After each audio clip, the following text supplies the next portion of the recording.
Hoje, batismo da primavera, minha esposa é diretora do colégio, está, obviamente, acompanhando o batismo dos alunos, não me acompanha, mas trago também o carinho dela para todos vocês.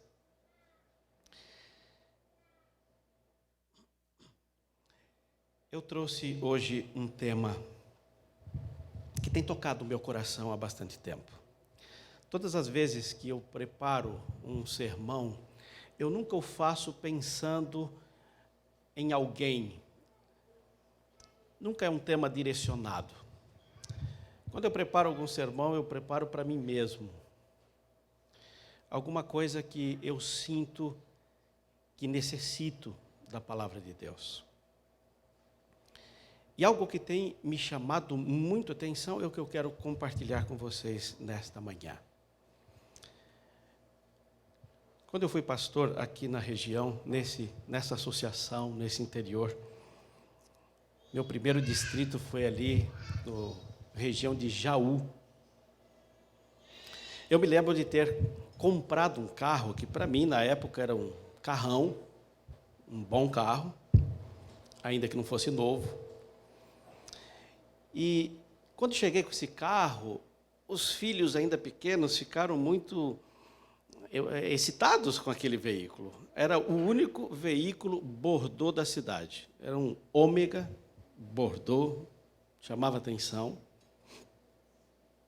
E chamava tanta atenção que a polícia me parava toda vez. Mas o curioso é que eu cheguei com o carro estava bem, estava assegurado, revisado. Demos uma volta com a família, eu encostei o carro na garagem, e o dia seguinte eu tinha um compromisso em Campinas. E eu saí, dei a partida, e o carro não funcionou. Várias tentativas, não funcionou. Então, eu fiz a minha esposa pagar mico. Falei, faz o seguinte, vamos amarrar uma corda, você me puxa, quem sabe o carro pega. E demos várias voltas no quarteirão, o carro não funcionou.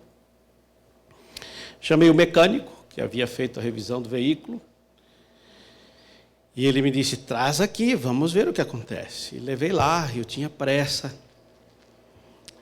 Ele pôs aquelas maquininhas eletrônicas para verificar, e ele me disse assim, olha, o que tudo indica, não é nada elétrico, eletrônico, que está passando corrente. Também não é alternador. E, gente, o que pode ser? E foi então que ele disse, olha, a impressão que eu tenho é que não está passando combustível para o motor. Vamos trocar a bomba de combustível. Deve ser a bomba. E nesses achismos, ele foi trocando várias coisas e o carro continuou sem funcionar. E, finalmente, um senhor já de idade, que estava observando de longe, se aproximou, perguntou qual era o problema. Eu disse, não sei, estamos tentando descobrir. Ele falou, vocês, por acaso, verificaram se o carro tem gasolina? Eu olhei para o mecânico e falei, eu não. Você olhou? Eu falei, eu não, o carro é seu. Não passou isso pela minha cabeça, vamos experimentar. E não é que nós pusemos gasolina e o carro funcionou? Quanto trabalho, quanto tempo perdido, quanto esforço, quanta tecnologia usada, porque nós estávamos desprezando algo óbvio, algo simples. E o interessante é que o óbvio nem sempre é tão óbvio assim. Nós estamos tão acostumados com coisas complexas, que todas as vezes que surge um problema, nós criamos outros na tentativa de resolver esse um.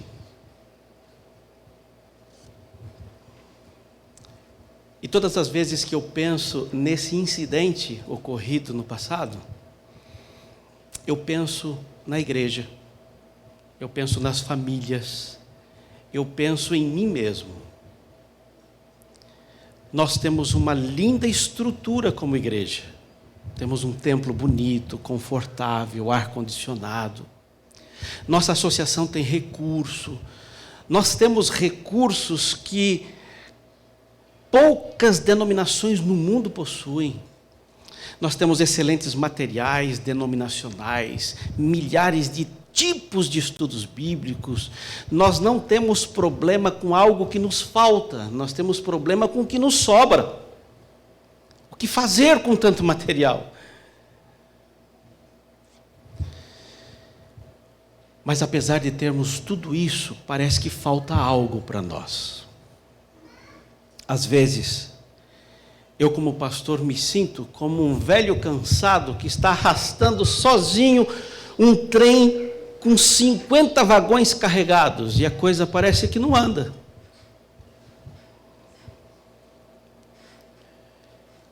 Qual é o nosso problema e qual é a nossa maior necessidade? Há uns dias atrás, conversando sobre isso com um líder de igreja, ele me disse: olha, pastor, eu acho que o nosso problema é que nós temos que tornar as igrejas mais contemporâneas. Ok, isso é bom. E que mais? Nós poderíamos construir uma quadra de esportes no fundo da igreja, ter ping-pong, ter futebol, ter uma porção de coisas, porque nós temos que fazer algo pelos jovens. Vamos montar um teatrinho na igreja para utilizar essa moçada. E eu fiquei pensando, será que essa é a nossa necessidade? Se você está pensando nisso, seria melhor você filiar-se a um clube. Se você está esperando diversão, um circo tem mais para oferecer. Não é esta a nossa missão. Não tenho nada contra ter um campinho para os moleques jogar bola, nada contra ter uma mesinha de ping-pong. A questão não é essa. É que nos falta algo que nada que é humano pode compensar. E não só na igreja, na vida pessoal. Sabem que uma das minhas maiores frustrações é quando, depois de estar ausente por muito tempo de algum lugar, me encontrar com alguém e a pessoa dizer: nossa, pastor, você está igualzinho, não mudou nada. Primeiro que está mentindo, que eu estou mais gordo, estou mais velho, cabelo branco. E segundo, que para mim, ser encontrado 10 anos depois e não ter mudado nada, isso é deprimente. Porque como filho de Deus e um cristão que busca a santificação, o que eu mais gostaria é de alguns anos depois ser visto como alguém melhor do que eu fui no passado. Que tragédia é vivermos sempre lutando com os mesmos problemas, os mesmos defeitos, as mesmas dificuldades, caindo nos mesmos pecados, chorando pelos mesmos problemas, e a vida vai passando. E nós somos sempre os mesmos. Outro dia eu perguntei para um pastor amigo: rapaz, tenho saudade daquele distrito. Não era este, tá bem? E como está irmão fulano, pastor do jeitinho que você conheceu? Mesmo problema, brigando com a mulher, encrencando com os filhos, dando problema na igreja. Jesus amado, o que nos falta? E pensando nisso, irmãos, eu preparei esse tema hoje, porque a Bíblia tem resposta para isso, sabia? A Bíblia tem resposta para esses problemas que vivenciamos como família, como igreja, como membros, como instituição. E qual é o nosso maior problema? Você está aí com sua Bíblia, física ou digital? Vamos ao Novo Testamento. Abra sua Bíblia no livro de Lucas, Evangelho de Lucas, capítulo 11. Lucas, capítulo 11, versículos 9 a 13. Acompanhe a leitura. O escritor diz assim: por isso eu vos digo, pedi e dar-se-vos-á, buscai e achareis, batei e abrir-se-vos-á. Porque todo o que pede recebe, e o que busca encontra, e quem bate, abrir-se-lhe-á. Para um pouquinho. Eu acho que nós temos perdido o foco do que pedir. Nós temos pedido muitas coisas, e Tiago, capítulo 4, diz assim: pedis muito e recebeis pouco, porque vocês pedem mal. O que significa pedir mal? Significa continuar pedindo por coisas que simplesmente alimentam a minha maneira de ser, que não concorrem para uma mudança significativa do meu caráter, da minha experiência com Deus. E alguém me diz: pastor, mas a Bíblia diz que pedir e dar-se-vos-á. É verdade, mas pedir o quê?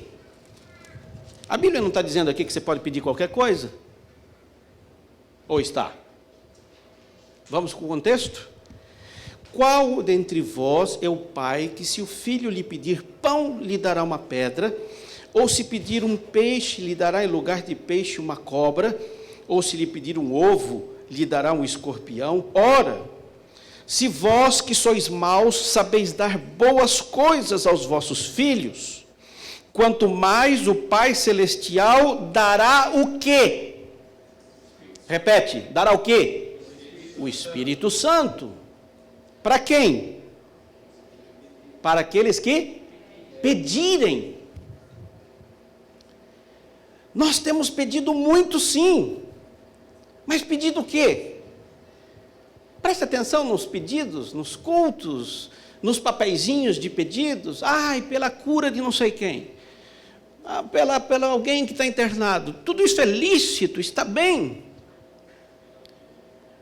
Mas não é isso que Deus quer nos dar. Não é esse o maior problema da humanidade. Para o problema da Covid já tem vacina. Para outros problemas aparecerão outras soluções, mas para o problema da fraqueza espiritual, da debilidade da igreja, dos defeitos de caráter não corrigidos, não foi inventada uma pílula ainda. E por isso Deus diz aqui: vocês têm que pedir. Mas pedir o quê? O Espírito Santo. Sabem, há uma frase de Ellen White que me chama muita atenção com respeito a isso. Ela diz assim: quando o Espírito Santo vier, com ele virão todas as demais bênçãos que nós necessitamos.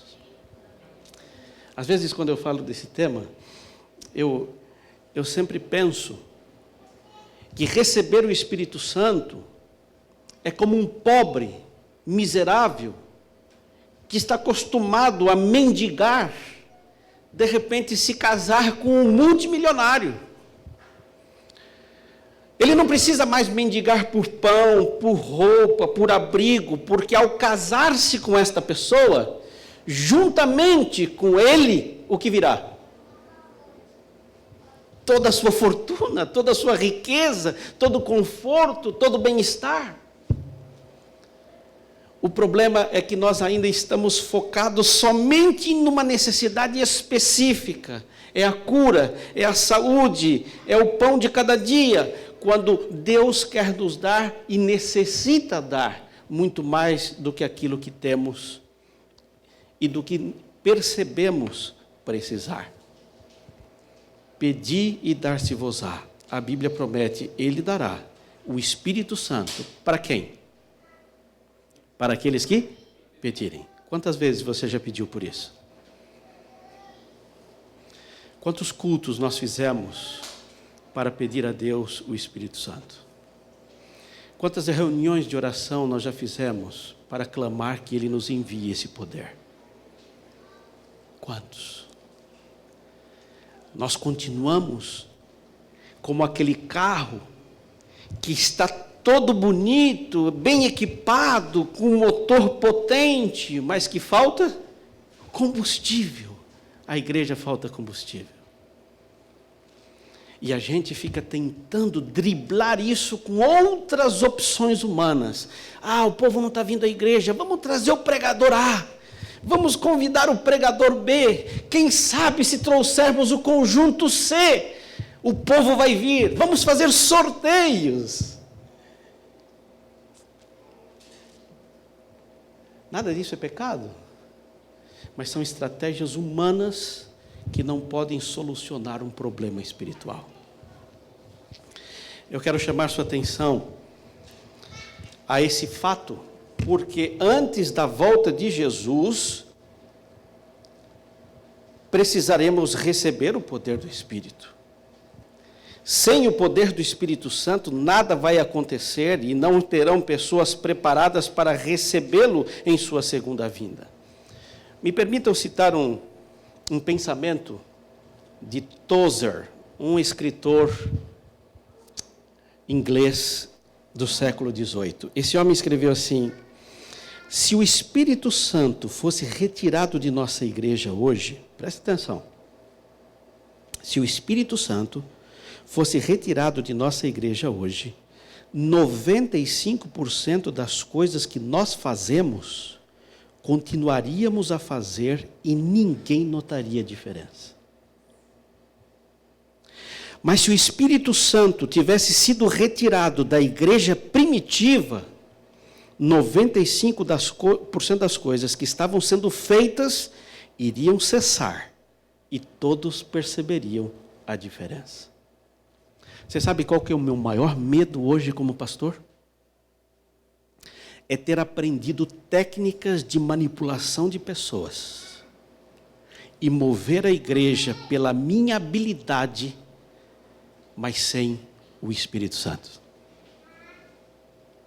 O meu maior medo hoje é que nós, como igreja, nos acostumemos a encontrar maneiras de encher os bancos de pessoas com corações vazios.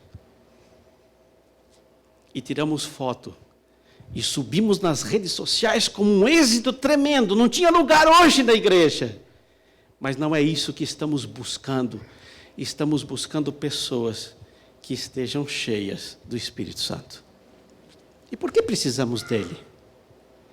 Primeiro, precisamos dele porque sem ele não podemos fazer nada. Atos capítulo 1, versículo 8. Pode abrir a sua Bíblia aí. Atos capítulo 1, versículo 8. A gente sabe de memória, não é? Jesus está fazendo aí não somente uma promessa, mas uma profecia. E Jesus diz ali para os seus discípulos: mas recebereis o quê? Poder, ao descer sobre vós o Espírito Santo, e sereis o quê? Minhas testemunhas. Olha para cá. Eu estou preocupado com a igreja moderna por várias razões. E uma delas é que Jesus disse que ao descer sobre a igreja o Espírito Santo, os seus membros se tornariam em testemunhas. Mas o que eu tenho encontrado nas igrejas hoje são mais juízes, julgando a vida de todo mundo, julgando os motivos, julgando a roupa, julgando o comportamento. Eu tenho ouvido advogados de Deus, defendendo a igreja, defendendo as doutrinas, discutindo em redes sociais para defender pontos doutrinais. Queridos, eu queria te dizer que Deus nunca me chamou para ser advogado, e nem juiz. A Bíblia diz que Deus espera que sejamos o quê? Testemunhas. Você não precisa defender a igreja. Deus é dono da igreja. Deus sabe defender-se. A igreja existia antes de você e existirá quando você não esteja mais aqui. Deus não precisa de juízes, porque nem poderíamos fazê-lo. E somos capazes de ler a aparência, mas não somos capazes de ler o coração. No original grego, Deus está prometendo: e recebereis dinamis. Você sabe de onde vem essa palavra? Quantas outras palavras se originam de dinamis, não é? Essa pessoa é dinâmica. Isso é uma dinamite. A palavra dinamis no grego significa um poder explosivo, um poder visível, um poder palpável. E a Bíblia diz: e vocês serão minhas testemunhas. Quando seremos testemunhas? Quando recebermos o poder. Mas para receber o poder, o que precisamos? Receber antes o Espírito Santo. Sabe, às vezes eu vejo líderes do ministério pessoal, trabalho missionário, e eu fico até angustiado. Porque a pessoa fica ali se desdobrando. Gente, quem vier hoje para a gente entregar esse material de casa em casa, nós vamos sortear uma viagem para Disney. Quantos virão essa tarde? Só levanta a mão a mulher dele. Para não ter problema no casamento ainda, porque senão nem ela viria. O que nos falta? Nós não estamos preparados para ser testemunhas. E não estamos preparados porque nos falta poder. E esse poder não é um poder de argumentação, não é um poder de... Não é isso. É um poder que move corações. Às vezes a gente vai e observa um pregador pregar com poder, mover a multidão, fazer um apelo, passam dezenas de pessoas à frente, e alguém diz assim: nossa, me dá uma cópia desse sermão, porque esse sermão é poderoso. E ele vai e prega o mesmo sermão, e quantas pessoas se movem? Nenhuma. Sabe por quê? O poder não está no sermão, o poder está em quem prega. E o poder não é de quem prega, o poder é de quem? Do Espírito Santo. Nós temos informações suficientes que nos tornam habilidosos para informar pessoas. E quando alguns religiosos batem a porta querendo dar estudos bíblicos e você se identifica como adventista, alguns já se sentem desconfortáveis. Ah, não, você já conhece, né? Não, conheço. Mas o que você conhece não tem sido suficiente para converter o coração de ninguém. Porque o que muda pessoas não é a informação que você tem, mas é o poder que lhe é dado. Ah, como precisamos do Espírito Santo. Como nos falta o Espírito Santo na vida, na prática. E às vezes eu sinto vergonha de mim mesmo, porque me falta esse poder. Um sábado, depois de sair da igreja, eu com os filhos ainda pequenos dentro do carro, trafegando ali pelo centro de São Paulo, e várias crianças nos semáforos, querendo limpar vidro, para pegar dinheiro, vocês sabem como é isso. E a minha filha do meio é muito sensível, e ela olhou e disse: nossa, pai, como pode ter tanta criança pobre? Ninguém abre o vidro, ninguém ajuda. Coitados, ninguém faz nada. Aí eu comecei a dar para ela uma aula teológica. Eu falei: sabe por quê, filha? Porque as pessoas têm medo. A Bíblia diz que com o aumento da iniquidade, a consequência seria que o amor de muitos se esfriaria. E essa é a realidade, vai aumentando a maldade, assalto e tantos perigos, que as pessoas diminuem o amor, ela tem medo de abrir o vidro e ser assaltada. Então não culpe só as pessoas, é uma situação de mundo. E ela pareceu entender. E eu continuei dirigindo, peguei a Marginal Tietê, e quando eu estou ali dirigindo, passa um motoqueiro do meu lado, me xinga, mete o pé no meu retrovisor e sai me xingando. Gente do céu, aquilo me deu um ciricutico.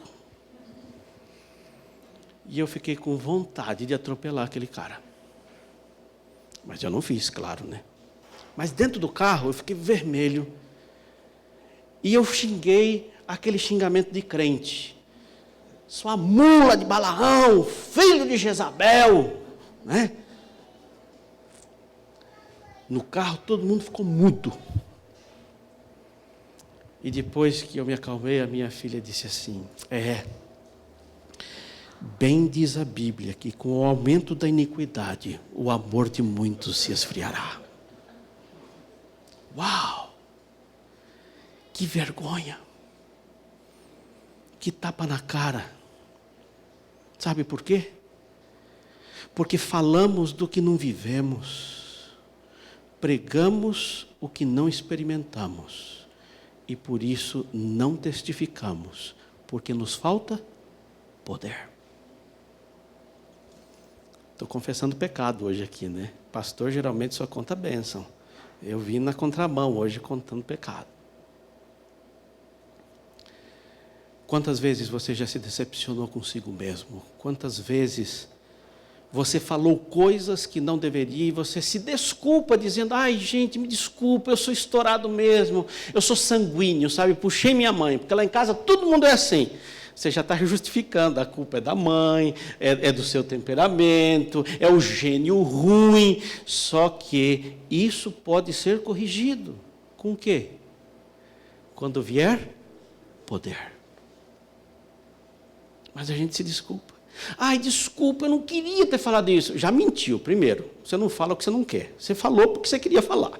Você só ficou com vergonha e está se desculpando. Porque ninguém fala o que não quer. Você falou o que você não deveria ter falado, mas é exatamente o que você pensa. Nos anos que eu estive trabalhando no Paraguai, eu aprendi muita coisa com os indígenas. E os indígenas, quando ficam assim bravos e eles saem do sério, eles dizem assim, escapou o índio de dentro. Ou seja, ele já está civilizado, ele já usa gravata, ele tem carta de motorista, mas de vez em quando o índio que tem dentro escapa. E eu acho que todos nós temos um índio não domado aí dentro, que por vezes escapa e nos decepciona, porque nos vemos como realmente somos e como não gostaríamos de ser. Que pena. E eu já percebi, e isso é uma análise minha, fria, mas que todas as vezes que em uma igreja, em uma comunidade cristã, em um crente, lhe falta o poder do Espírito Santo, a tentativa é multiplicar as formalidades.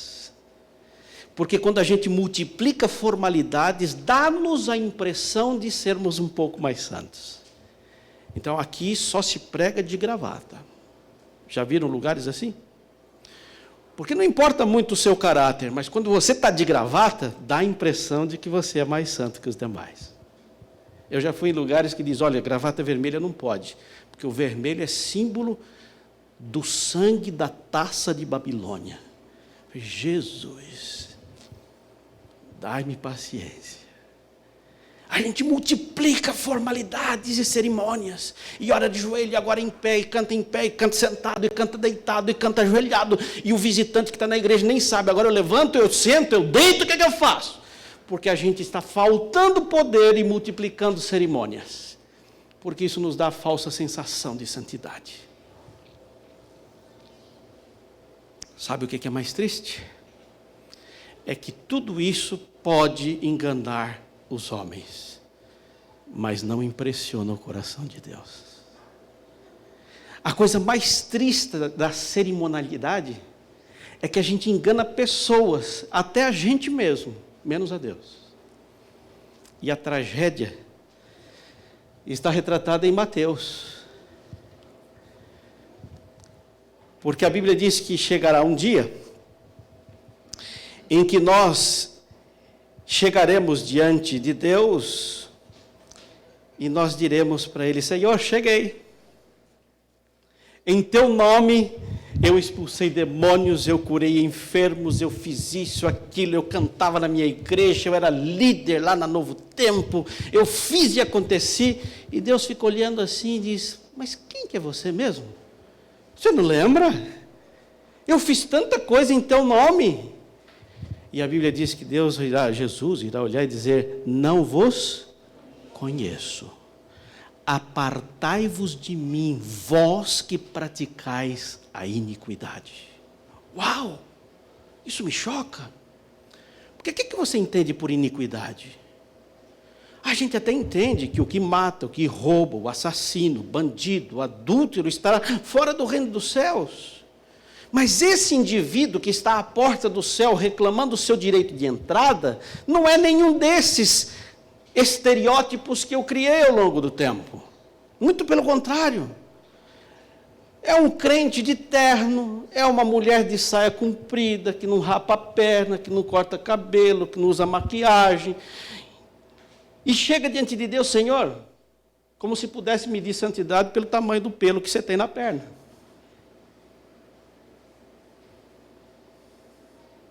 Em teu nome eu fiz tudo isso. E Deus disse, eu não te conheço. Apartai-vos de mim, porque vós praticais a iniquidade. Então eu te pergunto, o que é iniquidade? Iniquidade é todas as coisas boas que eu tento fazer pelo meu próprio esforço, pelo meu próprio poder. Jesus foi muito explícito quando disse, em palavras curtas e certas, estai em mim e eu em vós, porque sem mim, completa. O que você entende por nada? Nada é nada. Então, esses que chegam diante do céu e dizem, Senhor, eu fiz tudo isso. Fez como? Fez com que poder? Com o seu. Só que sem mim, nada podeis fazer. Então, todas essas coisas bonitinhas que você fez da sua habilidade, da sua força, do seu achismo, do seu falso cristianismo. E para mim isso é iniquidade. Portanto, apartai-vos de mim. Gente, isso é sério. É sério demais. Eu ficaria mais feliz se a Bíblia se limitasse em Apocalipse 21, quando ela diz, olha, ficarão de fora os cães, os adúlteros, os homicidas, porque eu, graças a Deus, nunca fiz isso. Mas quando ela diz que Deus olha para aqueles que expulsaram demônios em nome de Jesus e diz, apartai-vos de mim, isso me assusta. E por que me assusta? Porque o meu terno impressiona a igreja, mas não impressiona a Deus. Nós precisamos de algo mais, que não se obtém simplesmente frequentando igreja, tendo nome em uma denominação, repetindo práticas que me foram ensinadas como sendo a vontade de Deus, sem que eu mesmo tenha consciência se isso de fato e realmente é. E por que é tão importante para nós, nesse tempo que vivemos, ter o Espírito Santo? A primeira coisa eu já falei, porque você precisa de poder. Agora vamos ver uma segunda razão. Vamos para Romanos, capítulo 8. Romanos, capítulo 8.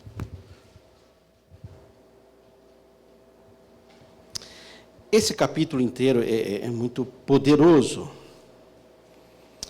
mas ele nos dá aqui uma indicação porque precisamos tanto do Espírito Santo. Vamos ler o versículo 5. Porque os que se inclinam para a carne cogitam das coisas da carne. Vamos trocar a palavra carne por natureza humana, tá bom? Porque os que se inclinam para a sua própria natureza humana pensam e agem de acordo com a natureza humana. Mas os que se inclinam para o Espírito pensam e agem de acordo com o Espírito Santo.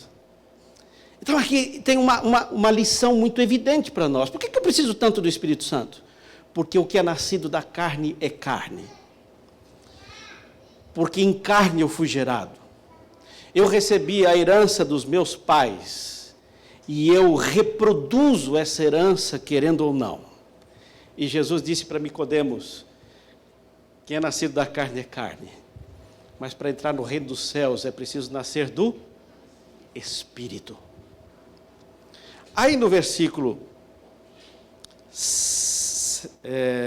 9 do livro de Romanos, ele diz assim, vós, porém, não estáis na carne, mas estáis no Espírito. Se de fato o Espírito de Deus habita em vós. E olha aqui, eu quero que você foque nessa última frase. E se alguém não tem o Espírito de Cristo, o que acontece? Esse tal não é dele. Vamos recapitular então. Qual é o nosso maior problema hoje? É problema espiritual. De onde vem a nossa falência espiritual? Porque nos falta poder. E para ter este poder, precisamos do Espírito Santo. Porque é o Espírito Santo que controla a nossa natureza humana e nos dá comportamento, pensamento, gosto espiritual. E se nós não temos o Espírito Santo, a Bíblia diz, você não pertence a Ele. Sabe por que isso é assustador? Porque há muitas pessoas batizadas, membros da igreja, liderando a igreja, que não pertencem ao Senhor Jesus.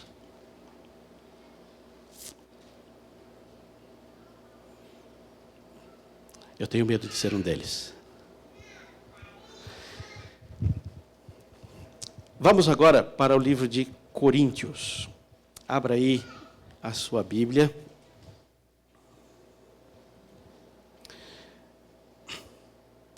No livro de 2 aos Coríntios.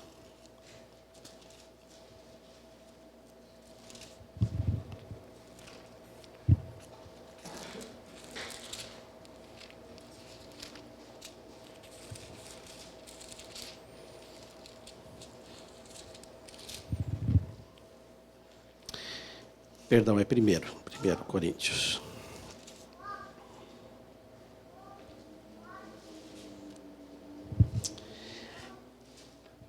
A outra razão pela qual nós precisamos ter claramente o Espírito Santo é porque Ele é o que nos identifica como filhos de Deus.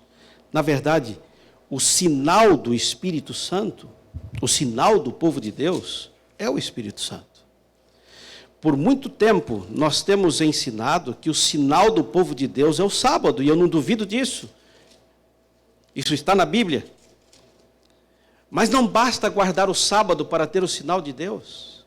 Qualquer um pode guardar o sábado.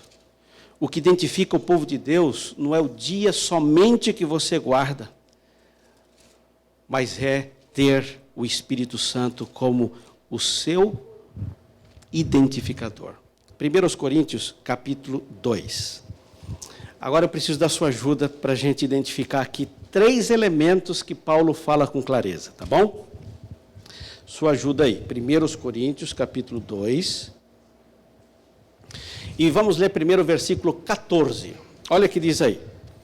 Ora, o homem natural não aceita as coisas do Espírito de Deus porque lhe são loucura, e não pode entendê-las porque elas se discernem de que maneira? Espiritualmente.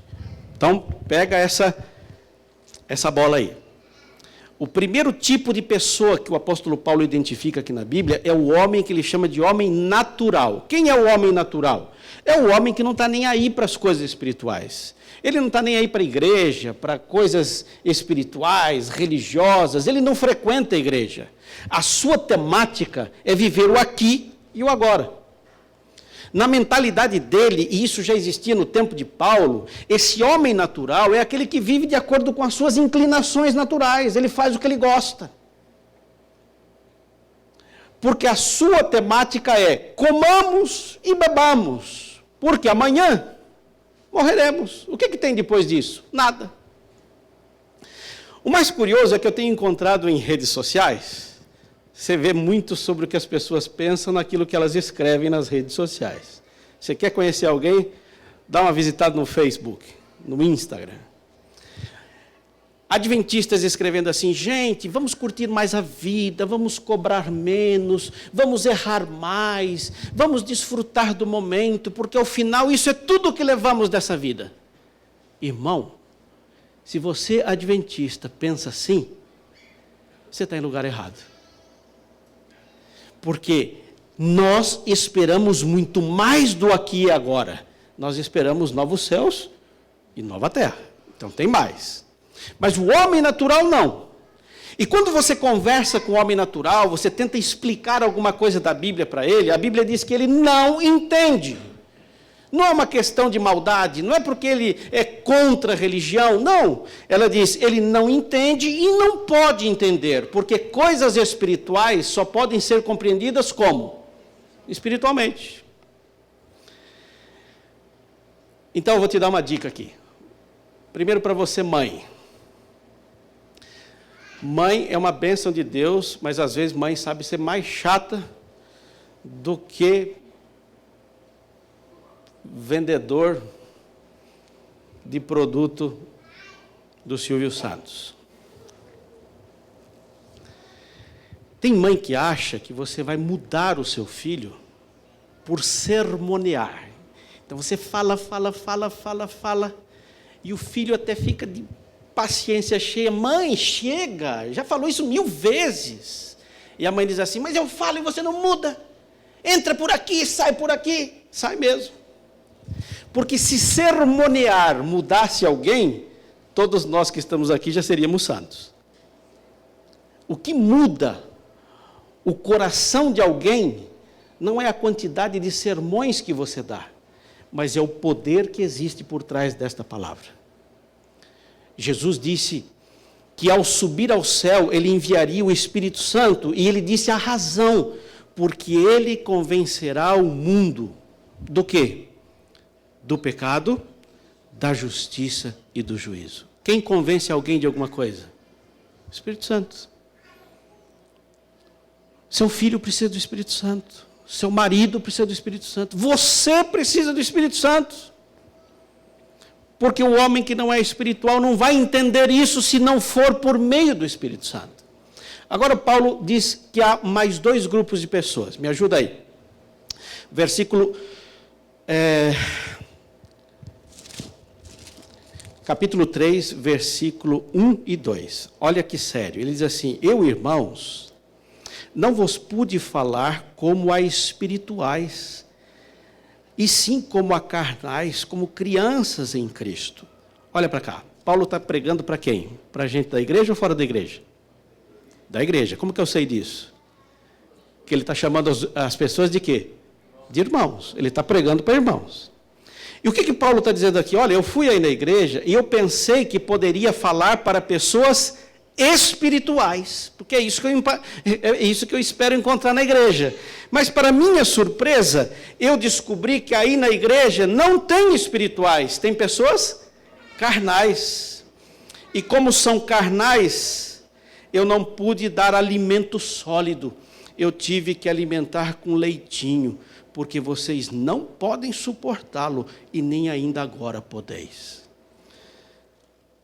Pessoas carnais e pessoas espirituais. 3 grupos de pessoas Paulo diz que tem no mundo. Quais são os 3? O homem natural. Quem é ele? Aquele que não está nem aí para coisa religiosa. O homem espiritual e o homem carnal. Quando a gente fala homem, estamos falando no sentido genérico, homem e mulher, ok? O homem natural, ele não está na igreja, porque ele não gosta de coisas espirituais. Quais são os outros 2 grupos que eu posso encontrar na igreja? Carnais e espirituais. E como identificar cada um deles? Paulo está dizendo, o carnal, ele não aguenta alimento sólido, ele só toma leite. Eu tenho ido em certos lugares que os irmãos me dizem assim, pastor, será que dá para você fazer aí só uma reflexãozinha de 5 a 7 minutos? Pastor, será que dá para você mandar uma mensagem? Mas assim, ó, um flash de 2, 3 minutos para os irmãos com algum tema poderoso? E eu fico pensando, esse povo está querendo leitinho com Nescau ainda. Só que é um marmanjo barbado tomando leite com Nescau.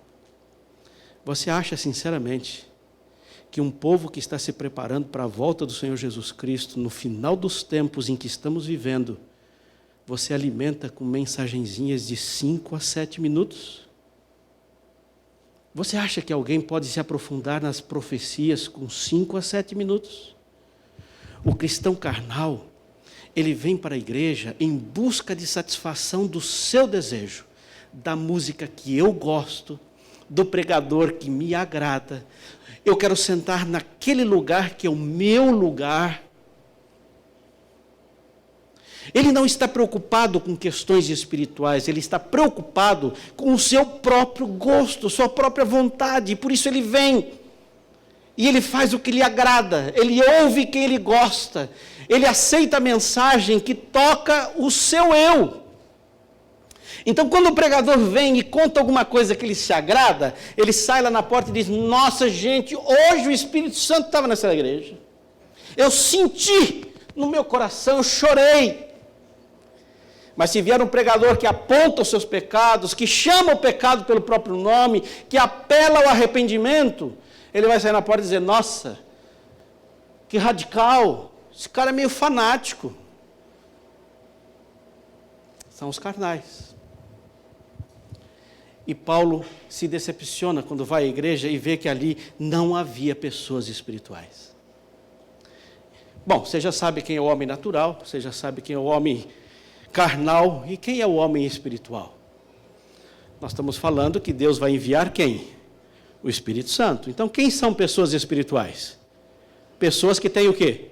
O Espírito Santo. Acontece que nós não estamos acostumados a ver pessoas com o Espírito Santo. Nós não temos nem referência de quem é uma pessoa espiritual, um homem espiritual, uma mulher espiritual. Falta-nos referência porque faltam pessoas assim. Então, quando a gente vai como líder da igreja escolher um representante, um líder novo para a igreja, a gente fica pensando: bom, eu sei que precisa ser espiritual, mas o que é um homem espiritual? Aí alguém pensa assim: olha, sabe aquele irmãozinho que é duro com as crianças, que fica controlando lá na porta, aquele cara é tão espiritual, vamos pôr ele de ancião. Sabe aquela mulher que usa uma saiona no pé assim, ela está sempre com cara de quem comeu e não gostou, essa mulher é espiritual, vamos pôr ela de diaconisa. Quem te disse que isso é ser espiritual? Quem te disse? O que é uma pessoa espiritual?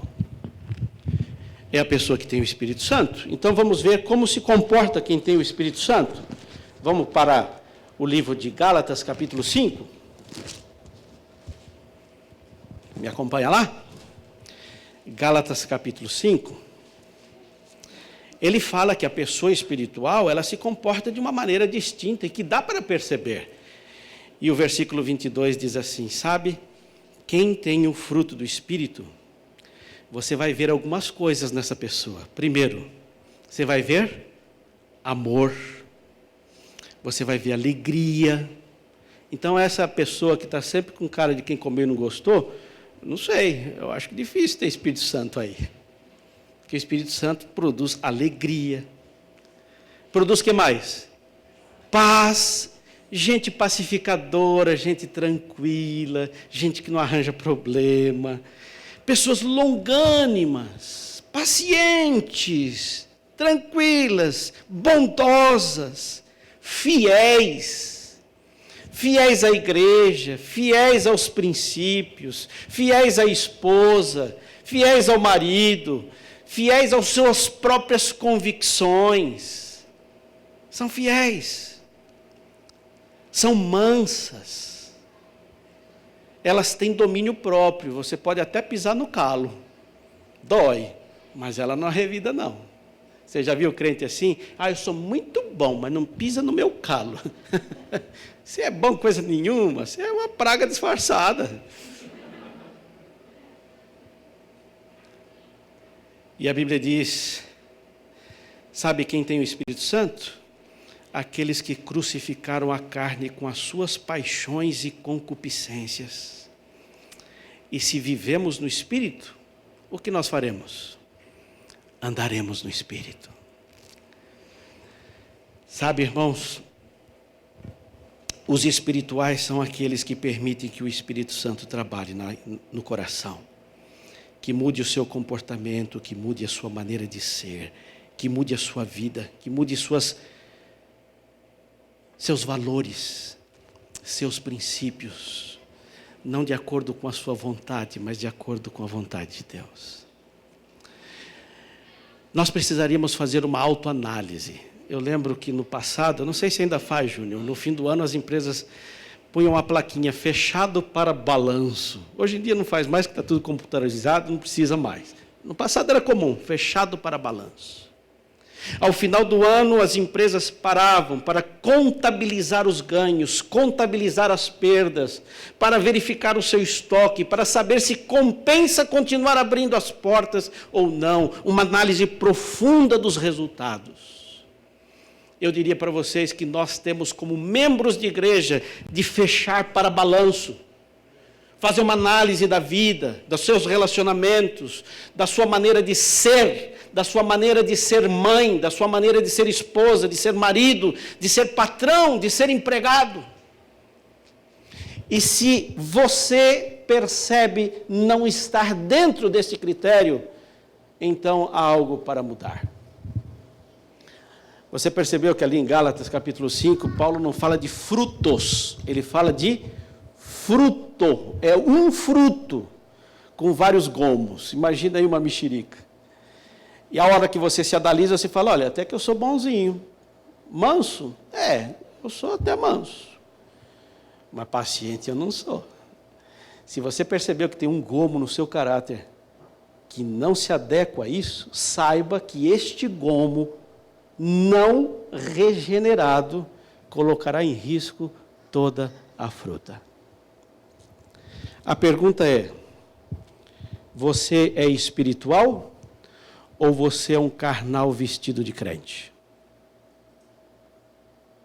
Eu não sei essa resposta, só você pode dar. Mas eu tenho uma esperança para os carnais. Os carnais têm esperança. Os carnais são um perigo. Porque a primeira pessoa que um carnal engana é a si mesmo. Afinal de contas, eu me converti, eu frequento a igreja, eu estou sempre envolvido, ok? Esse é um perigo. Vamos lá outra vez, e pela última vez, o texto de 1 Coríntios, capítulo 3. E ele diz assim, no versículo 2, eu vou ler esse versículo pela última vez. Qual é a nossa esperança? Paulo diz assim, leite vos dê a beber, não vos dê alimento sólido, porque, qual é a palavra que aparece aí? Ainda não podeis suportá-lo, nem ainda agora podeis, porque ainda sois carnais. Você sabe o que significa a palavra ainda? Estou vindo para a igreja e alguém me liga assim, pastor, você está vindo? Você já chegou? E eu escrevo, ainda não. O que essa pessoa entende? Eu não cheguei, mas eu estou no caminho, eu vou chegar. Quando Paulo diz assim, vocês ainda são carnais, Paulo está dizendo, vocês não são o que deveriam ser, mas podem ser, se vocês quiserem, e se permitirem que o Espírito Santo obre em vocês. Há esperança para o carnal? Sim, isso é muito bom, porque é esperança para mim, e para você, e para todos nós. Eu tenho 3 filhos, são bons filhos, já são adultos, mas eu me lembro que o meu filho mais velho,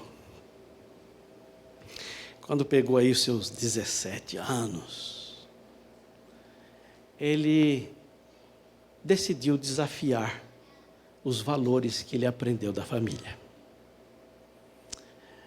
E um sábado, eu vou para chamar as crianças para ir à igreja. E ele me diz, eu não vou. Como assim, não vai? Não, eu não vou. Eu não gostei, fui conversar com a minha esposa e disse, ele disse que não vai. Ele falou, não, dá um tempo para ele. Vai levantando as meninas, vamos organizando as coisas. Eu preocupado com o horário, passou um tempinho, voltei lá no quarto, filho, levanta que nós vamos para a igreja. Ele disse, eu não vou. E eu fiquei macho. Eu fui lá perto da minha mulher, e eu sempre falo com ela, porque ela é muito mais sábia do que eu. E eu falei, eu vou lá, vou arrancar esse moleque da cama no tapa. Ele vai na igreja sim, e ele vai aprender aqui quem manda. Vocês já ouviram alguma coisa assim em algum lugar? A minha mulher, muito paciente, sábia, ela disse, olha, eu acho que não é uma boa estratégia. Se eu fosse você, eu não faria isso. Por quê?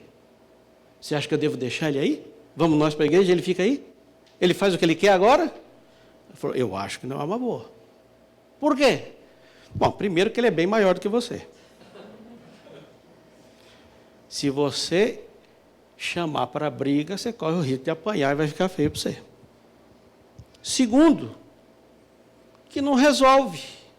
Ele vai forçado para a igreja e que diferença isso faz? Falei, qual é a solução? Deixar ele aí? Vamos nós para a igreja e deixa ele aí. Eu acatei a mulher e digo para vocês, ouçam as mulheres. Homem que ouve a esposa geralmente prospera mais. Fui para a igreja com o resto da família. Era um dos raros sábados que eu não tinha compromisso e poderia estar com a família na igreja. Eu queria ele lá.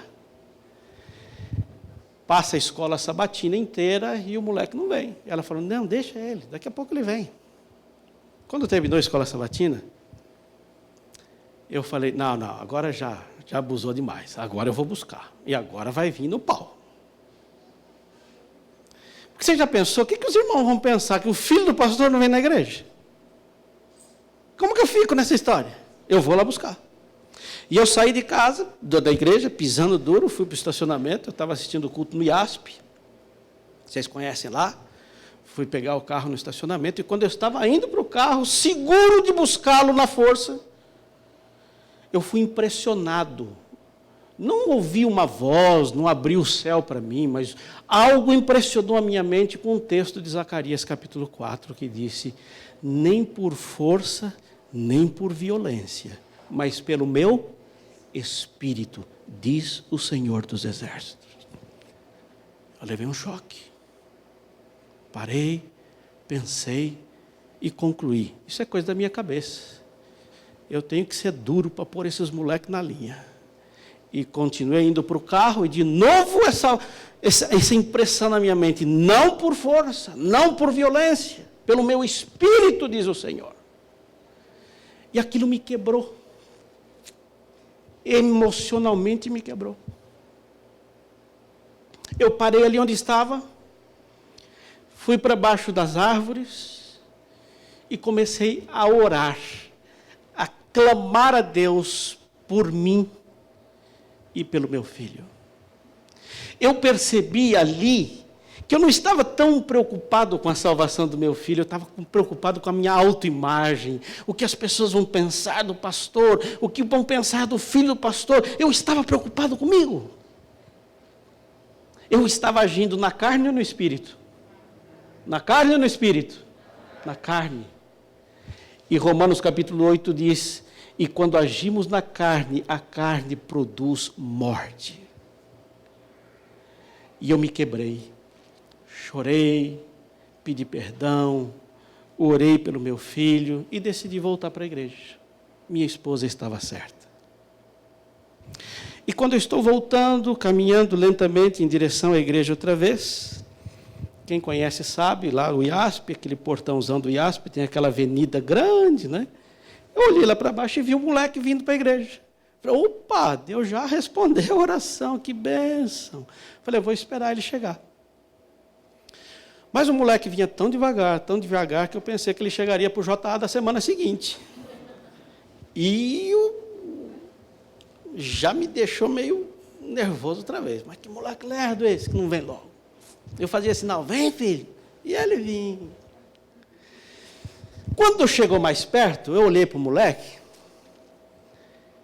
e ele estava parecendo uma cacatua. Gel no cabelo, levantado assim, você já viu cacatua, né?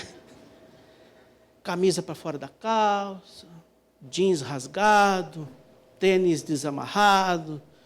E eu já fiquei incomodado de novo. Senhor, isso é roupa de se vir à igreja. Nós criamos estereótipos, nós criamos padrões e queremos impor às pessoas como se o meu padrão fosse o único aceitável, o único correto. E Deus impressionando o meu coração, não por força, não pela carne, pelo Espírito. E eu decidi ficar orando ali. E quando o filho chegou mais perto, se eu não estivesse no Espírito, o que eu teria dito? O que eu teria falado? Mas naquela hora eu estava no Espírito. E eu abri os braços, dei um abraço apertado e disse: filho, que bom que você veio aqui. Eu estava te esperando, filho. Que bom que você veio. Ele me abraçou demoradamente.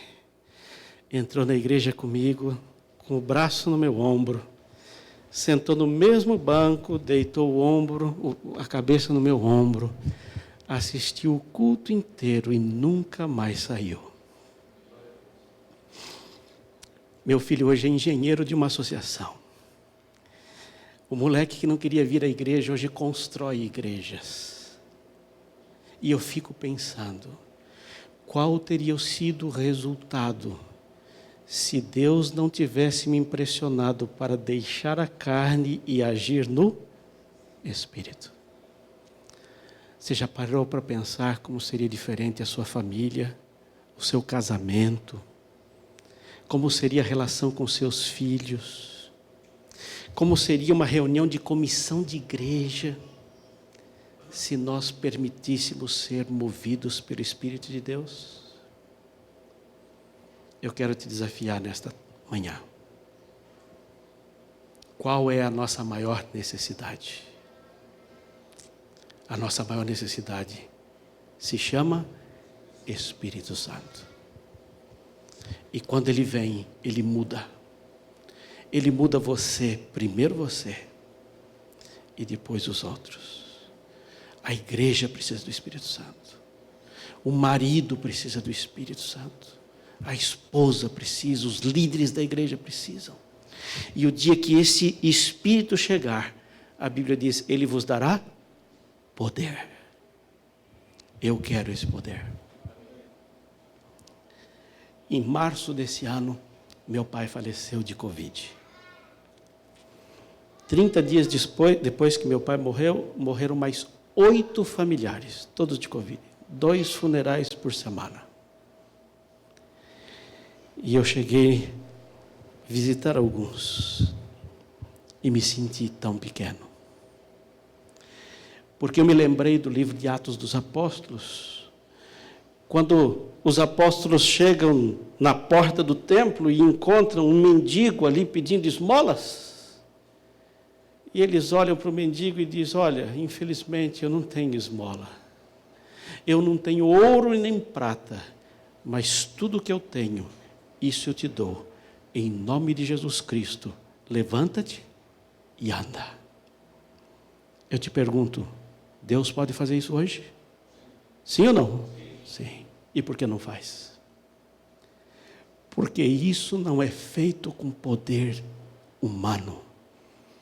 Isso só pode ser feito pelo poder do Espírito Santo. Eu quero esse poder. Eu anseio esse poder. Eu quero ter poder para mover corações, para mover multidões, para convencer pecadores a aceitar Jesus como Salvador pessoal. Eu quero poder para dirigir a minha família e encaminhar os meus filhos ao reino dos céus. Você quer esse poder? Eu quero. Então diga, eu quero. Fica com a sua mão levantada. Deus, olha para nós. Olha para a nossa miséria humana. Olha para nossas falhas, nossa debilidade, nossa fraqueza espiritual. Tem dias que estamos tão fracos, nos sentimos tão perdidos.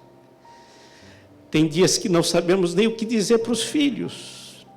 Agimos na carne, gritamos, brigamos, ofendemos. Perdoa, Senhor, esta fraqueza infinita e cumpre a Tua palavra enviar-nos nesta manhã o Espírito Santo. Nós precisamos desse poder. Poder para vencer os vícios, os maus hábitos, as nossas fraquezas, os pecados acariciados. Poder para ter sabedoria ao orientar os filhos, para guiar a igreja. Poder, Senhor, para falar de Jesus sem vergonha e para alcançar corações que se preparem para o reino dos céus. Abençoa essa igreja. Sabe por que todos nós estamos aqui? Porque a gente sabe que precisa muito e não temos nada. Supre a nossa necessidade, enviando esse Espírito que consola o coração ferido, que acalma os ansiosos, que perdoa os pecadores, que regenera os perdidos e que nos prepara para o reino dos céus. Salva a nossa família, salva os nossos filhos, salva esta igreja, em nome de Jesus. Amém.